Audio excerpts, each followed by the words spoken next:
Hello, hi, how are you? I hope you're good. Today I'm here for a book review on a book that I really love, and I reread it recently because I am anticipating the release of the show on Netflix, and that is The Witcher, as I think many people already know about. But I wanted to talk about the book in the series, the first book in the series, because I want more people to read the series. Overall, it's just so good, and I really think that more people should just pick it up. It's the perfect time. You're missing out if you haven't read it, so just do it. But anyway, today we have a book review on The Last Wish by Andrzej Sapkowski, and this was originally published in the early 90s, 93-ish I want to say, and it was in Polish, and then it was later translated and released in other countries and whatnot. It got its English translation, I want to say, in the mid-early 2000s. This edition is translated by Danusia Stock. I can't pronounce anything.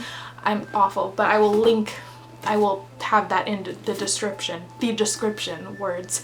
The Witcher, The Last Wish, I keep calling it The Witcher, but The Last Wish is a short story collection actually. The first two books in this series are short story collections, and then you get to the actual books, like books 1, 2, 3, and 4, and on and on. But The Last Wish follows our main character, Geralt of Rivia. Geralt is a witcher, and what a witcher is someone who as a child was put through a lot of draining trials, and they were treated terribly, and they were put through they were basically mutated as a kid, and a lot of children that were put through this witcher transformation, you could say, didn't survive, but Geralt is one of them that completed the transformation to a witcher, and as a result he has superhuman abilities. He is very fast, strong, he heals very quickly, he can use magic in some ways, and we follow Geralt as he performs the job of a witcher in his day-to-day life. And a witcher basically is a monster hunter. They get rid of monsters, but they do it for a price. They are hired and they make a living wage off of it just to get by day to day.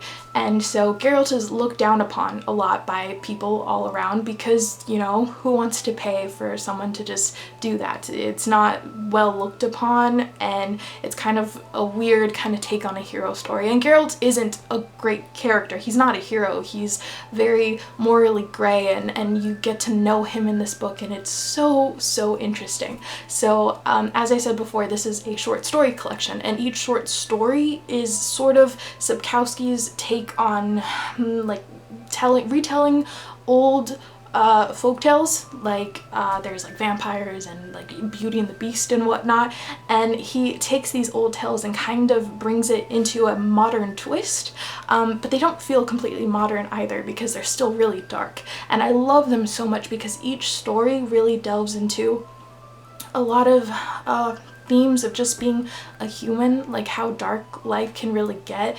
Like, people just go through so much stuff, you know, like what are the effects of someone just living their life in general, and life happens, they go through things, terrible things happen to people, and as a result they're just the outcome of what has happened to them. It's so interesting to just read that, and you just connect with that so much because this doesn't feel so heavy in the fantasy and the whimsical. It just feels so more raw and touching as like a character study in a way on these people, because we get to see a lot of morals and values being questioned, and, you know, right versus wrong, and what is truly like the lesser evil in a situation. There's certain themes of that going on within this book, and I thought it was just so well done. And my thoughts are all over the place right now, forgive me, but this book just has my mind going all over the place because rereading it, you just pick up on so much more, and I loved it so much. And I truly love Geralt of Rivia as a character because he is not a hero. He's not a hero. He's put in these certain circumstances where he has to kind of, I guess, act as a hero you would, but he's not a hero. He's just trying to live his life, and he has to do things to save people because it's his job. But would he actually do that? I don't know. Is he that sort of person that would just go out of his way to help someone?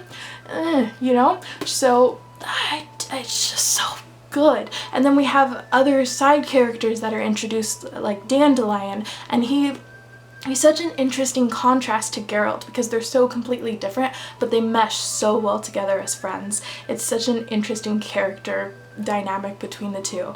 And then within this book we also get a love interest. Her name is Yennefer that is introduced, and she is not a good person either. She's so terrible. You're only barely introduced to her, but I think the story of her and Geralt meeting within this book is super, super intriguing to read because of course they have a love interest storyline down the road, but theirs isn't the traditional one that you would see coming. It's very complicated, it's very twisted, it's not healthy, it's strange, but just know that it's the start to a beginning, and it just gets so interesting down the line.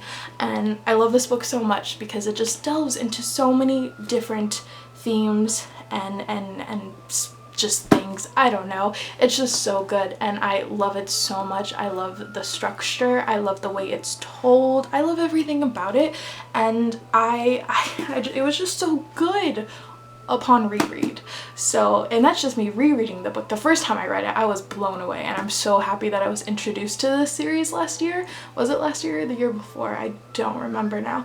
But yeah, this is The Last Wish by Andrzej Sapkowski. It's so good, and you need to pick it up and read it. So just go do that. And if you have read it, what are your thoughts? Let me know. I'd love to talk to you about it. And yeah, I think that's all I have to say for today. This was a bunch of rambling and whatever. I'm so excited for the show. I'm gonna go. I'm tired. I'm gonna go to bed. I will see you later. Goodbye.